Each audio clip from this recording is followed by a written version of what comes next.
My wife was always a jealous woman. It was 7:45 p.m. on a Friday night. Truthfully, I got home from work at 7:30. I was just sitting there for 15 minutes, staring at the kitchen light shine through the window on this dark evening and feeling the sense of dread that radiated from that house, her house. My wife Megan was an amazing girlfriend, cool, laid back, sexy, the kind of girl to throw back beers with you at the tailgate. Everything I ever wanted, but everything I never got. From the second I married her, ungrateful, it's been nagging, jealous, insecure, dead bedroom, and no going out with my friends unless I want to be in the doghouse. I looked at the house that I once considered mine, and as I watched the lace curtains in the window I felt my blood boil with resentment knowing that it's now her house. I took a deep breath and stepped out of the car. I instinctively reached for my pocket to check my phone, and I remembered why I had been waiting in the car so long. I left my phone at home that day, with Meg. There was no way she didn't read through my texts, or emails, or browser history. Hell, she probably looked through my Amazon purchases. She never trusted me. I sighed and walked to the door, while my mind was screaming at my body to drive away and never come back. I hesitantly turned the doorknob and opened the door to my wife's house. As I opened the door and a gust of the scent of my favorite meal wafted into my face, a beef roast in the slow cooker. Meg hasn't made this since the time she told me she dented my car. I was immediately suspicious. "Hi honey, welcome home." I hear her sickly sweet voice call me from the kitchen. I hesitantly walked in and saw her standing next to the slow cooker chopping up some carrots and humming "Build Me Up Buttercup" softly. Her long brown hair was perfectly curled. She was in a skin-tight pink dress. If I weren't so cautious I'd have been drooling over her. "Pot roast huh," I said with a chuckle trying to play it cool. "MMHMMM," she responded with a smile in a sing-songish tone. "Oh, by the way, you left this here today," she said and handed me my phone. I took it from her hand, not breaking eye contact with her. The look she gives me was unsettling, like the coy expression of someone who knows a secret you don't. I hid my nerves and opened my phone. I go to my messages with Tawny, just the same as I last saw. "I love you baby," I had messaged her before bed. "I love you more, my dear," she responded. I glanced up from my screen to my wife. She was just stirring the roast, unaware of the little box of lies I held in my hand. She glanced up at me. "What?" she said with a chuckle and small smile. "Oh, nothing, just admiring my beautiful wife," I said as I slipped the phone in my pocket. I changed my password monthly at this point, so maybe she hadn't figured it out. "Well, dinner is almost done. Why don't you have a seat?" she said with a nod towards the table. I walked over to the head of the table, and that's when I noticed it. The extra chair and extra place setting. "What's this about baby?" I asked her, pointing a thumb to the extra place. "Oh, we're having someone for dinner," she said excitedly as she walked over and set the crock pot gently on the table. She took my plate and puts a heaping helping of roast on it. I was still suspicious of whatever she did that needs such an extravagant apology dinner for. She then took her plate and gives herself a serving and sits down. "Who's coming for dinner?" I asked her with a confused tone. She just laughed and sat down. I look again at the empty place setting. "Megan, who's coming for dinner?" I asked again, a little frustrated at being ignored. She laughed again as she cut her roast and popped a bite into her mouth. She inhaled sharply and looked to the upper left of her vision, as if she were thinking. "Why don't you tell me about Tawny?" she asked with a smile as she cut off another mouthful. My heart drops, and ice water runs through my body, knowing I've been caught. "She's a colleague," I sputter out. Meg scoffs at me. Yeah, a colleague who sends you a picture of her rack," she asks and stares intently at me. I drink some water to buy myself some time to think of an answer. "It's not like that, Meg," I say sheepishly. I look down at my plate and start cutting aimlessly at the meal. Fidgeting makes me feel less anxious. It's only a matter of time before she flies off the handle. I'm sure it's not.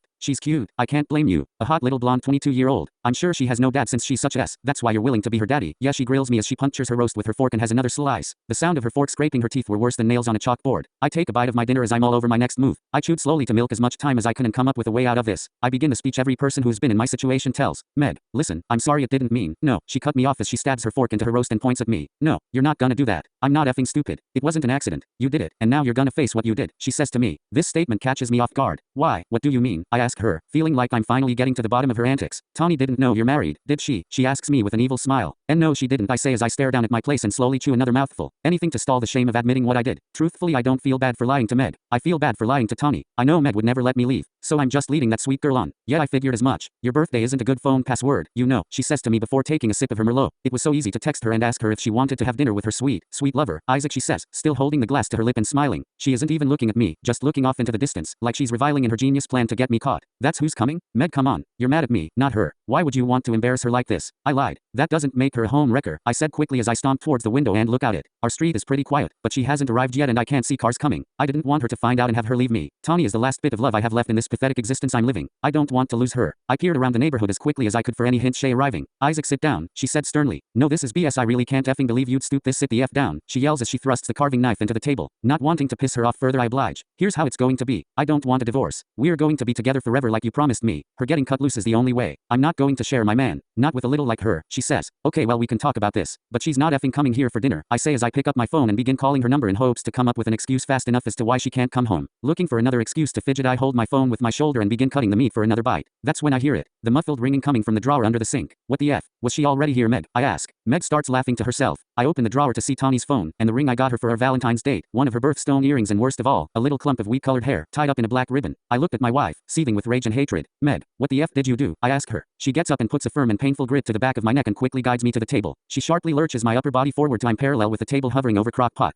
She removed the lid, and when the steam cleared from my face, on the roast I see the vag shape I am very familiar with, a little butterfly on the roast, the one I've ran my hands over many times. My stomach turns and I feel lightheaded, hot tears ran down my face and into the dish. It feels like all the air has been sucked out of my body. I could die right now. This can't be real. It can't be real. My wife leaned so her lips almost touch my ear and with that sickening, syrup-sweet voice whispered I told you, we were having her for dinner.